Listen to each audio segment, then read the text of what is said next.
Okay, let's go ahead and get started. So today we will be talking about propositional equivalences. So propositional equivalences.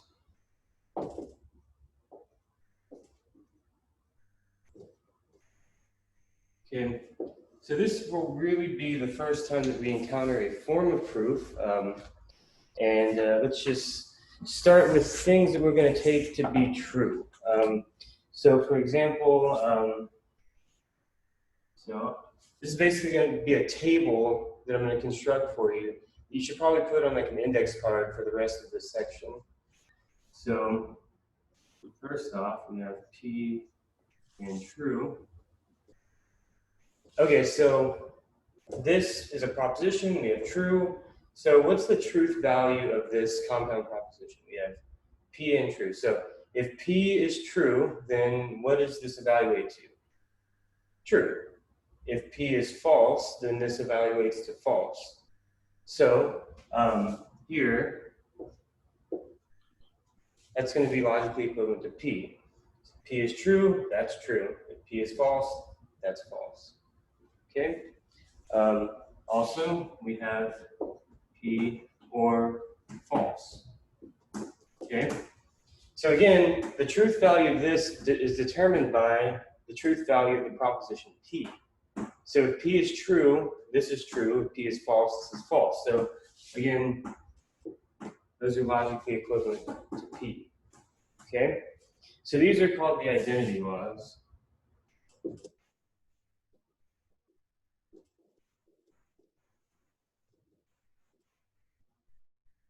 Okay? So, what's next? I have, P or true. Now, no matter the truth value of P, the or with the true is going to make this evaluate to true. So this is a tautology, right? But we always know that this is going to be true, right? Just like we know that P and false is always going to be false, no matter the truth value of P. Okay, so these are called the domination laws. The domination laws.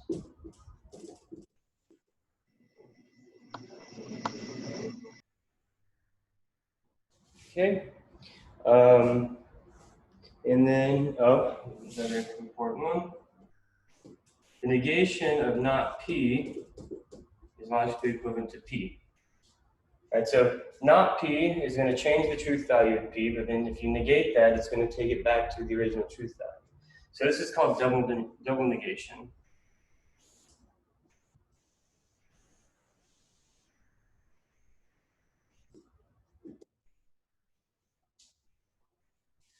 Okay, so what's next? The commutative laws. The P or Q is logically equivalent to Q or P. And P and Q is logically equivalent to Q and P. So these are the commutative laws. So commutative laws.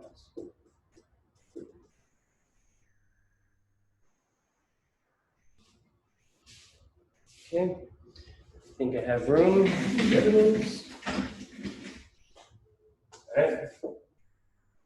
So then we have P or Q or R, logically equivalent to P, and then or Q or R. Okay? And in a similar fashion, P and Q and R, logically equivalent to P and Q and R. Okay, so these are the associative laws. So,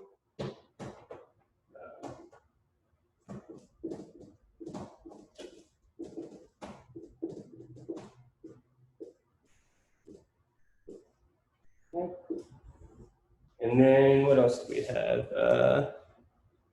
Oh, the distributive law. I almost forgot about that one. So P and Q or R is logically equivalent to P and Q or P and R.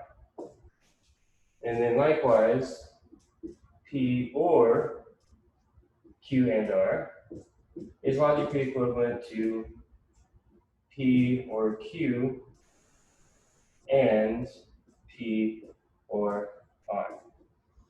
So these are distributive laws.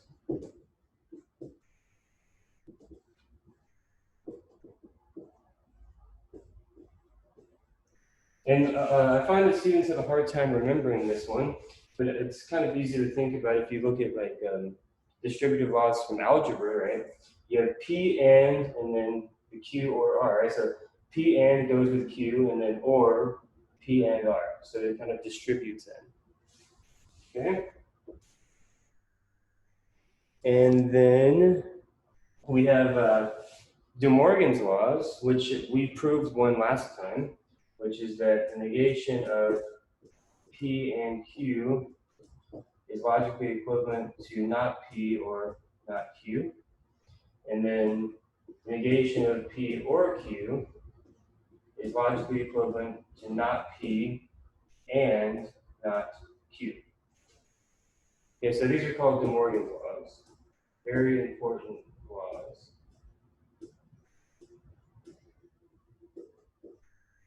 And we verify these to be true using a truth table. In fact, all of these can be verified using truth tables. Now there is one more that I think is useful, and that is P implies Q is logically equivalent to not P or Q. Okay, now this one we're going to use quite a bit. It doesn't have a name, so I just call it star.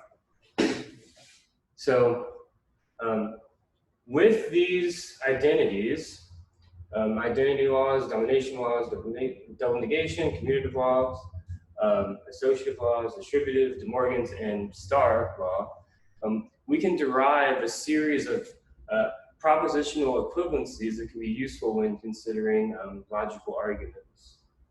Okay, so take a moment to make sure that you have all these written down while I look up an example for us to prove. Let's see. Okay, I got one. All right.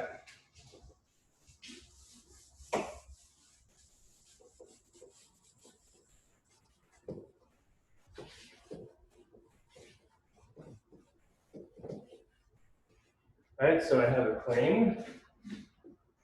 So my claim is that the negation of P implies Q is logically equivalent to P and not Q. That's my claim. So now let's prove this claim to be true.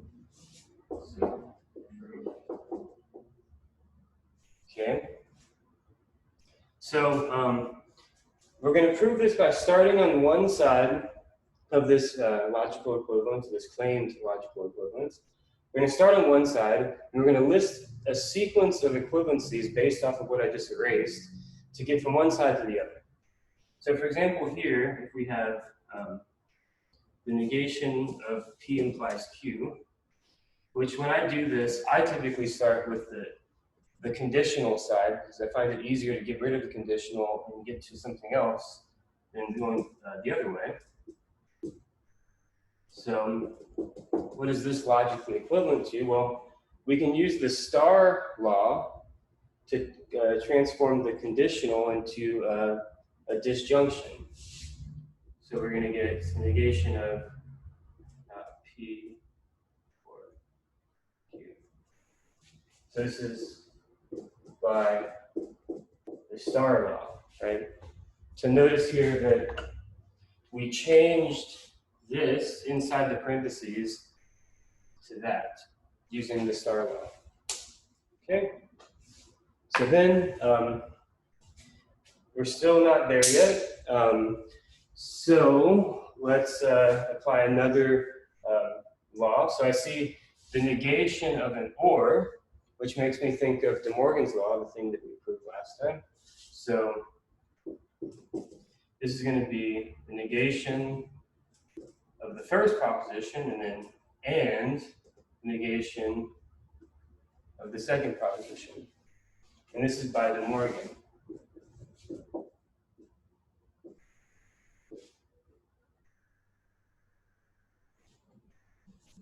Okay. So at each step of this proof, we're listing the reason why we're justified in taking that step. So that's important. So can anyone take a guess as to what the next step would be? We're almost there, even or maybe an and, but it doesn't look quite the same. So we need to apply one more law. And that will be the double negation law, right? The negation of not P is just P. So this would be P and not Q. And this is by double negation.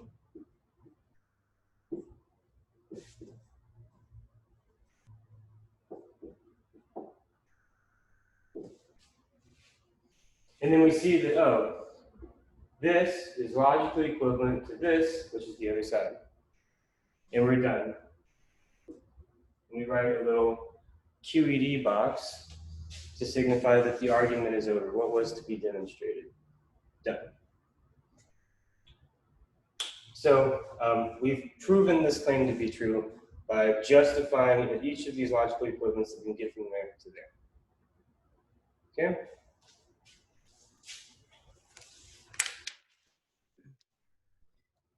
Okay, so maybe let's try another one.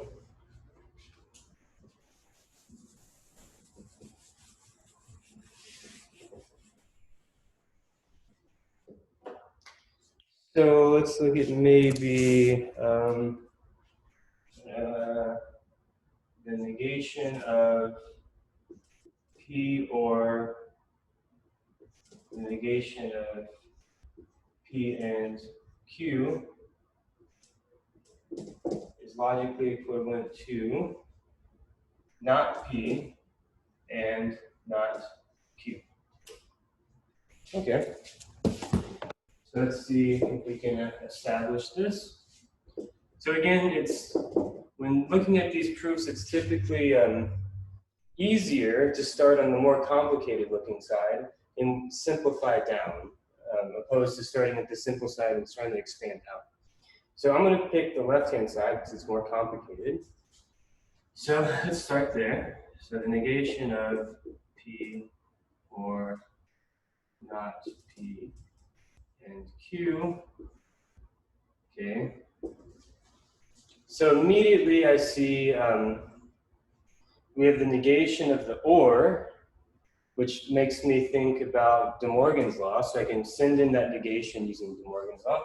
So this will be not P and the negation of the second proposition, not P and Q by De Morgan.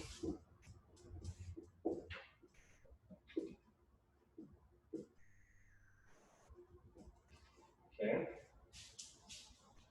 So then I see the negation of the and, which again, you can use the other De Morgan's law to send that in. So we have not P and the negation of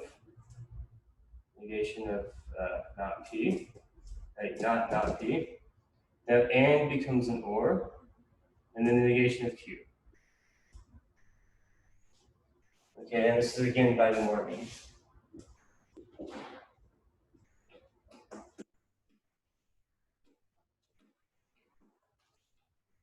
Okay, so here we have the negation of the negation, so that's the double negation law. So that's just going to become P. This is by double negation.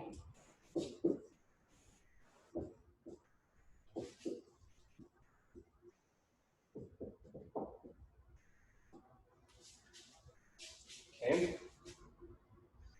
All right, so still it's not looking like that, but I do see that I have a proposition and then an or between propositions.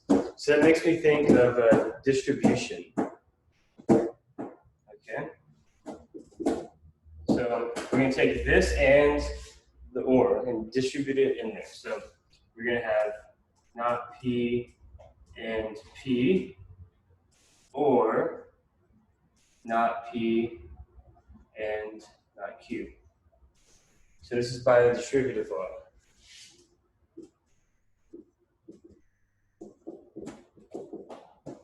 Okay. And to make sure that makes a little bit of sense,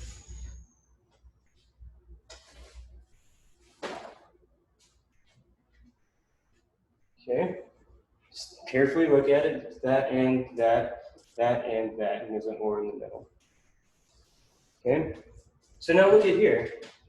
Not P and P, what's the truth value of this?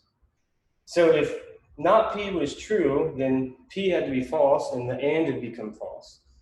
If that's false, then the and is already false. So no matter what, this little piece here is going to be false. So we're going to have false or not P and not Q. And then I can just say, since not P and P is always false. Okay, finally, we have false or something, right? So the truth value of this is dependent on here, right?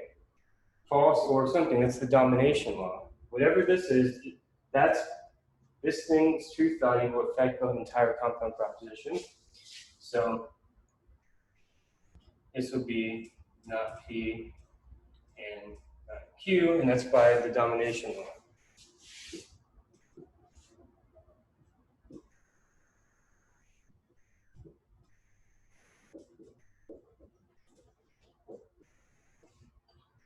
And now we see if we've reached the other side of this logical equivalence and we're done. And then we put our QED box to say that we finished. Okay.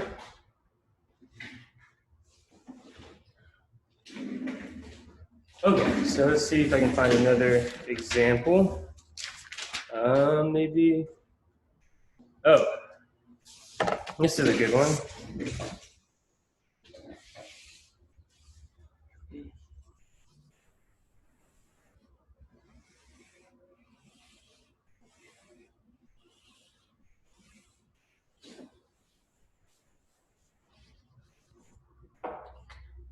So what did it say? P and Q, P or Q.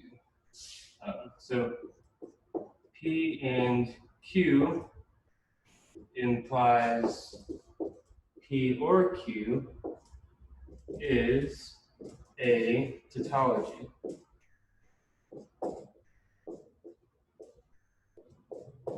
Remember, a tautology means that the compound proposition is always true, right? So we just need to show that this always evaluates the true no matter what the truth values of P and Q are. So we can just start with this, right? So we can say proof and say, okay, P and Q implies P or Q is logically equivalent. So I see the conditional here. So whenever I see conditionals in these propositions, I use that star law to change it into a disjunction. So this becomes negation of the first one, of the hypothesis, or the conclusion. So that was by star. Okay. Okay. So then, let me make sure that I did that right. No, that should be good. Yeah, so. All right. So now I see the negation of the and right there. So I would think to use De Morgan's law. So this would be not P or not Q, and then or P or Q.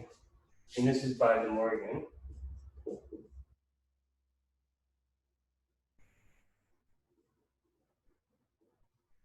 Okay. Now we see ors all over the place here, right? Something or something or something or something, right? So that means that we can use associativity and commutativity to group like terms. So I'm going to put the P's together, and then I'm going to put the Q's together.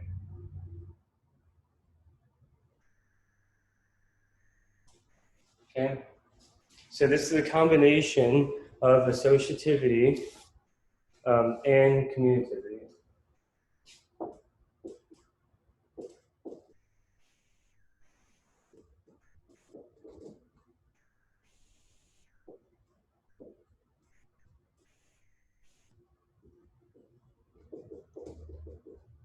And by associative and commutative loss, we justify that line. Now here, not P or P, at least one of these has to be true, and the or operator is always true when at least one of them is true. So I can say true, and the same argument holds for not Q or Q, true.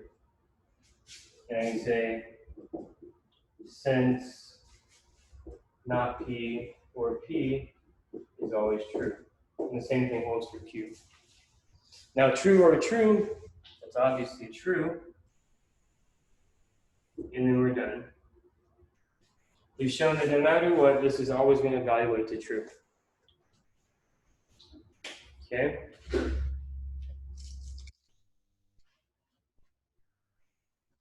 Okay, now there's one more way to prove this. Of course, you could use a truth table to show that this is a tautology, but that's like level 1 type of proof. Using these logical equivalencies to show that it is indeed true, it's like a level 2, like a more mature type of proof. And then I would say like the next one would be like a level 3, where we actually think about the definition of this to argue that it's tautology, instead of using this string of logical equivalencies. The way that I like to think about it is that proofs are supposed to give you insight as to why something is true, right? Why a claim happens to be true.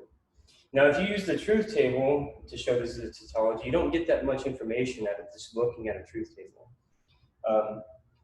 If you string together logical equivalencies like this, you can argue that it's true, but you're using a lot of stuff that has been proven prior, right? Like De Morgan's law, you had to prove that first. Associative and commutative law, you had to prove that. You're using a lot of information that I gave to you to take to be true. It doesn't tell you why that's a tautology. The next type of proof is the more realistic mathematical type of proof, tells you why that's a tautology. But it takes a little bit more sophistication than just kind of algebraically plugging in things. You have to think more.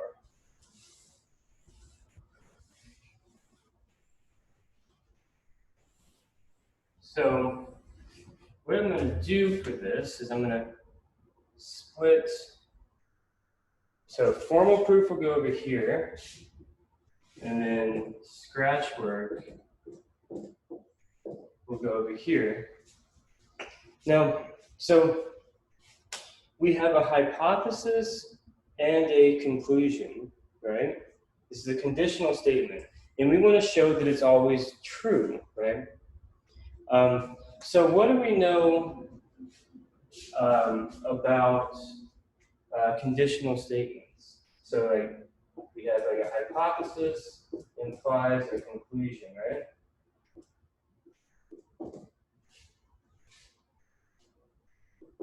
What do we know about this? This is only false when what happens?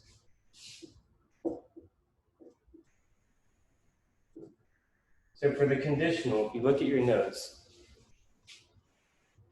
P implies Q is only false when what?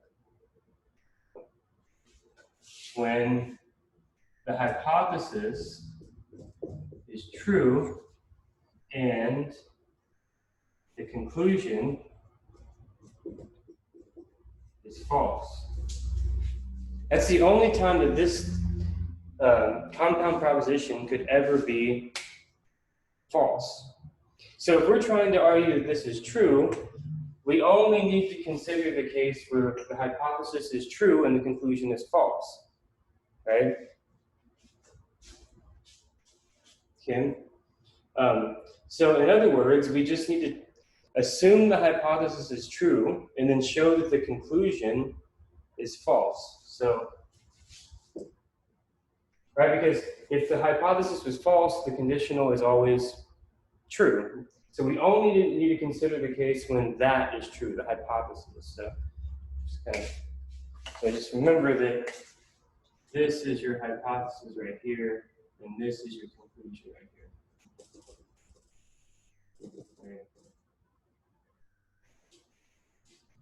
Okay, so maybe like, so that was like first thing to note, and then so assume the hypothesis is true and see what happens. So assume P and Q is true. Since otherwise, if it's false, we don't need to even consider that. We only need to consider the one possibility where this might be false in order to show that it's a tautology. So, okay, so P and Q is true. Then by definition, both of these have to be true, right? For the conjunction to be true, all of the propositions have to be true. So we know that P must be true and Q must be true.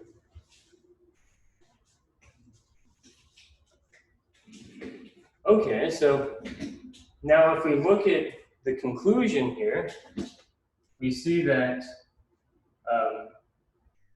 that P or Q, if the hypothesis is true, then we know the truth value of P and Q. That's logically equivalent to true or true, which is true. So if the hypothesis of this conditional statement right here, if the hypothesis is true, then it must be the case that both of these propositions P and Q are true, which means that P or Q must be true. So it gives us a little bit more insight as to why this thing is going to be true. So now let's write out the formal proof, the thing that's the actual, what the end result of this argument should be. So we're going to assume P and Q is true since otherwise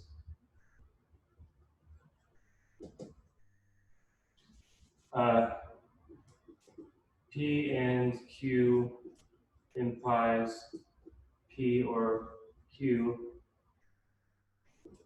is true by definition.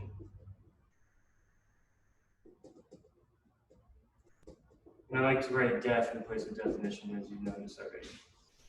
So we're trying to show that this whole thing is always true. So if the hypothesis is false, it's true. So we don't need to consider that. We only need to consider the case where this thing is true. That's what this is saying. So assume the hypothesis is true, since otherwise that whole thing is true by definition. We just need to check the one case when the hypothesis is true. Okay. Then, by definition, P must be true well, I'll say be a little bit more specific. By definition of the conjunction, which is what that is,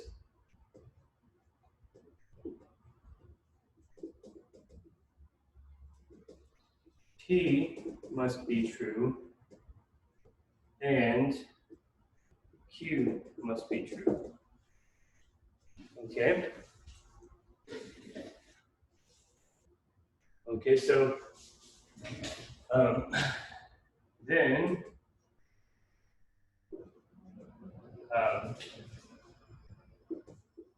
by definition of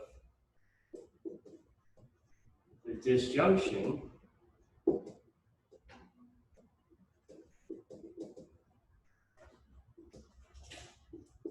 P or Q must be true. Since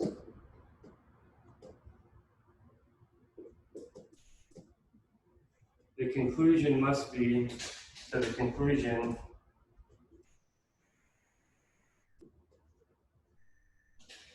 of P and Q implies P or Q must be true whenever the hypothesis is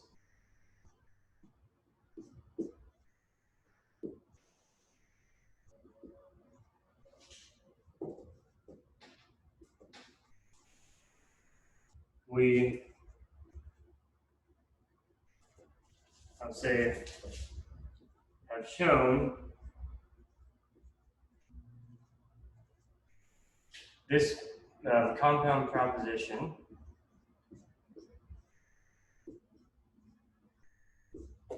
to be a tautology.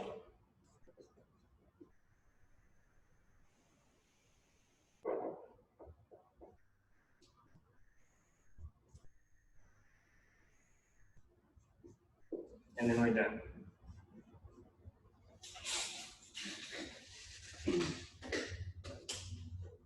So this on the left-hand side here is like a formal proof of why that is a tautology. But notice it tells a little bit more of a story, right? It tells you why this is always true. Again, to summarize, this is a conditional statement. If the hypothesis is false, then the conditional is always true, so we don't need to consider that. So we just assume that the hypothesis is true, and then we see that both of those have to be true. P and Q have to be true, which means that P or Q is true. So if that's true, that must be true, so it's always going to be true as a compound proposition. Done. Okay? Okay, so let's see if I can find another example.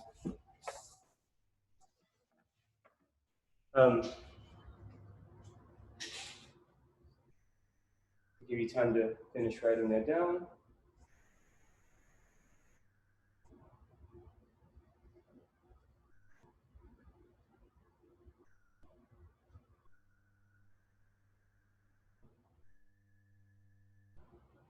Okay, so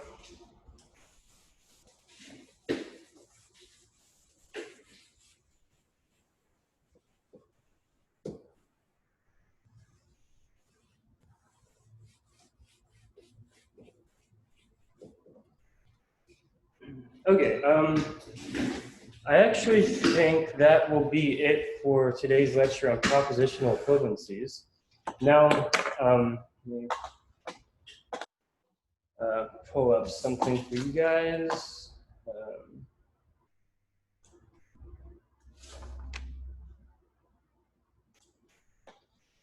Okay,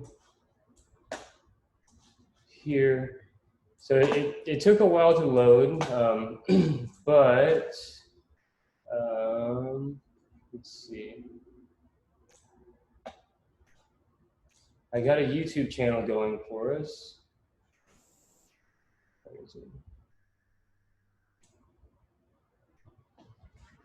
And I have started to upload videos to it. So I'm going to post a link to this on Blackboard right now. Okay. So you can reach all of my lectures on that YouTube channel.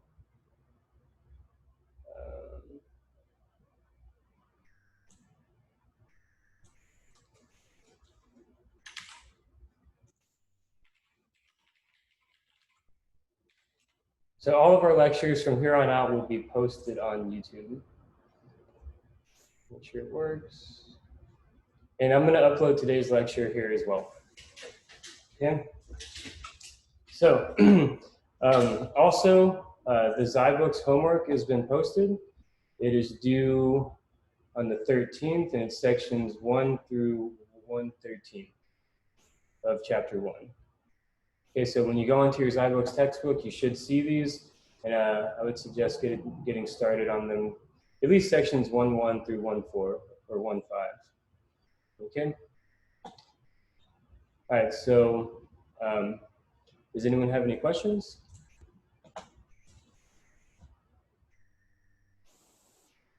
All right, well, everyone stay safe. Just email me if you need anything. And I will probably post another YouTube video besides today's lecture, but I'm going to do another short video on quantifiers later today.